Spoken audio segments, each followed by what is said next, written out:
Shivalik and Nanda Devi docked at Gujarat's Mundra port this week, carrying over 80,000 metric tons of LPG between them.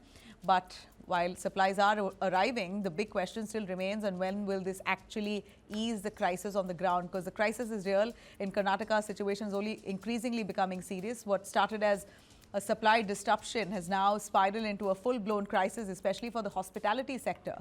In Bengaluru alone, over 40,000 hotels are staring at uncertainty.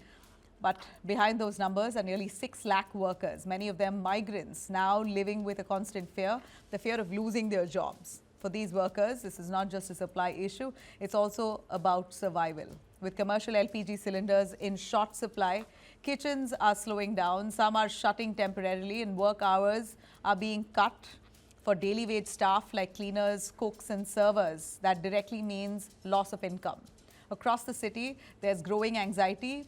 PG kitchens in Bengaluru especially are struggling to provide regular meals. Small eateries are barely managing operations, and hotel owners are being forced to cut costs wherever they can. The first impact is being felt by workers at the bottom of the chain.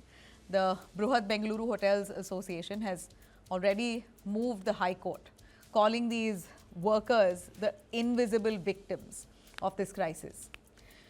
Unions are now urging the government, both state and the centre, to urgently restore the daily supply of commercial cylinders, warning that any further delay here could push thousands out of work, even as the government appeals to the public to avoid panic and black market buying.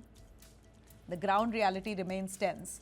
In fact, consumers in parts of Bengaluru are already beginning to feel the pinch at restaurants. There's no longer, what we see here is that the larger concern here is a repeat of the pandemic-like situation where migrant workers, many once again forced to leave the city in search of sustainability and stability.